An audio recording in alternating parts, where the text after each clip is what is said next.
नाज़रीन अस्सलाम वालेकुम। डॉक्टर दानिश रियल फोकस के साथ हाजिर है। आप देखें इस वक्त जुडिशरी, एग्जीक्यूटिव और पार्लियामेंट आइन ने इनकी जुरिडिक्शन क्लियर की हुई है। एग्जीक्यूटिव के आर्टिकल 97 में क्लियर है क्या आप काम कर सकते हैं। जुडिशरी 175(2) क्लियर है और इसी तरह इस्टेब्लिशमेंट के हवाले से भी क्लियर है कि 4-5 चीज़ें हैं जिसके ऊपर वो कानून साजी नहीं कर सकते, आइन से मुतसादम नहीं कर सकते, किसी आर्टिकल से तरमीम कर सकते हैं, अमेंडमेंट कर सकते हैं, नया आइन कानून बना सकते हैं, लेकिन किसी आर्टिकल से वो मुतसादिम नहीं होना चाहिए।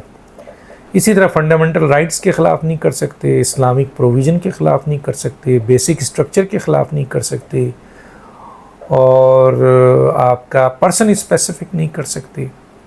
तो इनकी भी जुरिडिक्शन, बाकी उनको इख्तियार है तरमीम का। कुछ तरमीम सिंपल मेजॉरिटी से होती है, कुछ के लिए 2/3 मेजॉरिटी की ज़रूरत होती है। पार्लियामेंट में जो 2/3 मेजॉरिटी है, अभी शायद पार्लियामेंट 336 की है। अभी जो बहुत ही इम्पॉर्टेंट कुछ ये लड़ाई चल गई है एग्जीक्यूटिव, पार्लियामेंट और जुडिशरी। जुडिशरी में भी 2 ग्रुप हो चुका है और 2 ग्रुप में से एक ग्रुप जो है वो मुसलसल अनकॉन्स्टिट्यूशनल, अनलॉफुल फैसले दे रहा है और किसी एक सियासी फैसले या पॉपुलर फैसले दिए जा रहे हैं। और एग्जीक्यूटिव इस पर बार बार एतराज़ कर रही है। पार्लियामेंट ने कानून साजी कर दी। अभी जो फैसला आया है, इलेक्शन कमीशन ने नज़र षानी की अपील कर दी, मानने से इनकार कर दिया।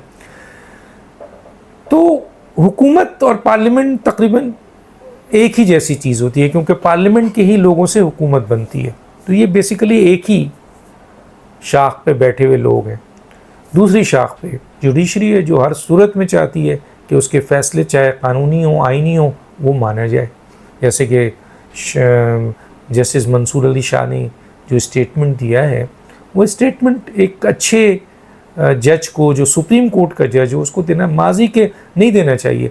माजी के जजेस कार्नेलियस हैं, दोराब पटेल्स हैं, इसी तरह आपके अजमल मियाँ हैं, सईदुज़्ज़मा सिद्दीकी, या ये जो और दूसरे जजेस रहे हैं माजी में, वो तो अखबार भी नहीं पढ़ते थे कि फ़ैसलों में कहीं तब्दीली ना हो जाए। ये तो सोशल मीडिया देख कर फैसले देते हैं। माजरत के साथ आजकल के जजेस, हर चीज़ एडवांस हो गई है, कानून और आइन की तो धज्जियाँ बिखेर दी गई हैं। अब सुप्रीम कोर्ट का जज जो आने वाले 2 महीने 3 महीने के बाद अगर यही सिलसिला रहा तो वो चीफ जस्टिस ऑफ पाकिस्तान होंगे।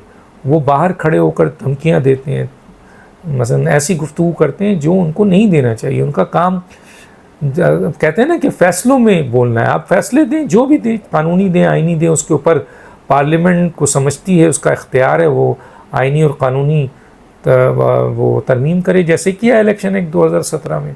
आज एक बहुत ही अहम नुक्ते को मैं आपके सामने लाना चाहता हूँ, और वो अहम नुक्ता ये है कि देखें, सबसे पहले तो ये कर दें कि आर्मी चीफ की एक्सटेंशन के लिए अब कोई अमेंडमेंट की ज़रूरत नहीं है। पहले ही अमेंडमेंट हो चुकी है और रिस्ट्रिक्शन सिर्फ 1-2 चीज़ है, वो मैं बता देता हूँ कि प्राइम मिनिस्टर जनाब शहबाज शरीफ जो मौजूदा हैं, या कोई भी आइंदा आने वाला प्राइम मिनिस्टर, आर्मी चीफ को एक जुम्बश कलम से 3 साल की एक्सटेंशन दे सकता है, और वो एक दफ़ा नहीं, कई दफ़ा दे सकता है, उस वक्त तक कि आर्मी चीफ की उम्र 64 साल क्रॉस ना कर जाए। यानी आर्मी चीफ की उम्र 64 साल से नीचे है तो वज़ीर आज़म अपने एक पेन से उनको एक्सटेंशन देते हैं। अब ये कानून बन चुका है।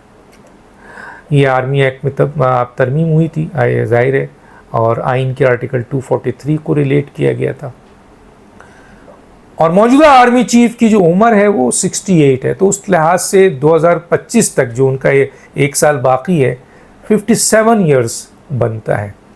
तो 64 साल अभी बाकी है, तो कई दफ़ा वो 3 साल ले सकते हैं। क्लियर। दूसरा ये है कि चीफ जस्टिस ऑफ पाकिस्तान के बारे में कहा जा रहा है कि जनाब उनको एक्सटेंशन, काजी फाइज ईसा को हुकूमत ने और पार्लियामेंट ने इसका इनकार किया है। हुकूमत कहती है कि हम कोई पर्सन स्पेसिफिक कानून साजी नहीं करेंगे, हम तो सरकारी मुलाजिम की उम्र में इजाफा करेंगे जो पहले भी हो चुकी है। کی گئی اور کم کی گئی. ججز کی عمر میں اضافہ کیا گیا, کم کیا گیا. اب یہاں آپ کو کلیئر کر دوں 3 چیزیں کہ اگر پارلیمنٹ سول یعنی جو سول سرونٹ ہے, سرکاری ملازم ہے, صرف جو مین سرکاری ملازم ہے, ان کی ایج میں اضافہ کرنا چاہتی ہے, جو بھی ایج ریٹائرمنٹ کی ہے 60 سال ہے, اس سے اگر 65 سال کرنا چاہتی ہے, 63 سال کرنا چاہتی ہے, یا اس سے بڑی بھی ہے اس کو کرنا چاہتی ہے, تو وہ سول سرونٹ ایکٹ 1973 میں پارلیمنٹ ترمیم کرے گی سمپل میجورٹی سے. یہ بہت امپورٹنٹ بات بتانے جا رہا ہوں.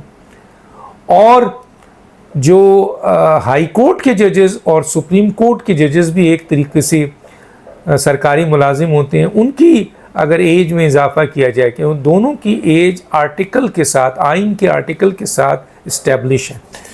195 ہے جناب ہائی کورٹ کی کہ 62 سال میں ہائی کورٹ کا جج ریٹائر ہو گئی ہوگا, اور 179 ہے جناب سپریم کورٹ کے ججز کی کہ اگر ان کی 65 سال عمر ہو جاتی ہے تو 179 کے تحت ان کو ریٹائر ہونا ہے. گویا ہائی کورٹ کے جج اور سپریم کورٹ کے جج کو آئین کے آرٹیکل سے جوڑ دیا گیا ہے, اور وہ ہے 179 اور 195. تو گویا اگر حکومت ججز کی ایجز کو, جو کہ کنسیڈر اس وقت ہے موجود, کرنا چاہتی ہے تو اس کے لیے 2/3 میجورٹی کی ضرورت ہوگی, اور آئین میں جو ترمیم ہوگی وہ 179 سپریم کورٹ کے لیے اور 195 ہائی کورٹ کے لیے.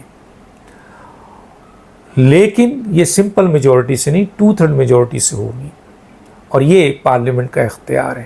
یہ کوئی ایسا نہیں ہے کہ آئین سے متصادم میں کر سکتی ہے, کیا گیا ہے.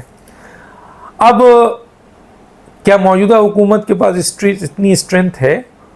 ہاں, ابھی جو فیصلہ آیا تھا کہ جی یہ جو آپ کا ریزرو سیٹ ہے, یہ دوسری سیٹیں ہیں, یہ سنی اتحاد کو واپس کی جائے یا پی ٹی آئی کو واپس کی جائے, اس لحاظ سے تو پھر یہ 2/3 میجارٹی سے محروم ہو گئے تھے.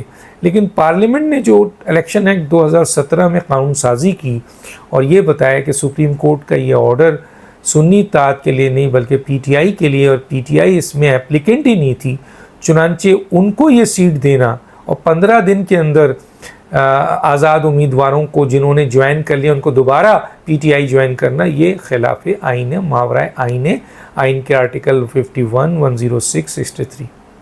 تو چنانچہ پارلیمنٹ نے الیکشن ایکٹ 2017 میں ترمیم کر کے کلیئرفیکیشن دے دی کہ کون لوگ اب جا سکتے ہیں اور کون لوگ نہیں جا سکتے. چنانچہ اب وہ تمام سیٹیں جو آلریڈی کسی نہ کسی سیاسی جماعت کو مل چکی ہیں, اب وہ کسی اور کو نہیں مل سکتی ہیں, اور 3 دن والا قانون ہے, اور ریٹروسپیکٹو 2017 سے کر دیا گیا ہے تاکہ یہ جو سپریم کورٹ کے 8 ججز نے غیر آئینی فیصلہ کیا ہے وہ اپلیکیبل نہ ہو. اس لیے نہ حکومت نے اس کو اپلائی کیا کیونکہ غیر قانونی آئینی تھا, نہ الیکشن کمیشن نے کیا, اور پارلیمنٹ نے تو الیکشن قانون سازی کر دی جو ان کا اختیار تھا. اب صرف الیکشن کمیشن نے نوٹیفائی کرنا ہے ان لوگوں کو جن کو وہ ڈی نوٹیفائی کر چکا تھا کہ یہ ریزرو سیٹ چلی گئی ہے کہیں اور, تو اب وہ نوٹیفائی کرے گا کہ یہ ریزرو سیٹ انہی لوگوں کے پاس ہے جن کے پاس ہے, تو حکومت کے پاس 2/3 میجورٹی ملتی ہے, اور وہ فوری طور پر ججز کے بھی اور سرکاری ملازم کے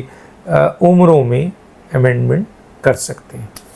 یہ تھی بہت ہی اہم بات, اور آرمی چیف کا تو میں نے پہلے ہی بتا دیا کہ وہ تو ایک دفعہ نہیں, 57 سے 64 تک وہ 3 سال یعنی تقریباً 2 دفعہ تو وہ ایکسٹینشن لے سکتے ہیں. ڈاکٹر دانش کو یاد دیجیے. اللہ حافظ.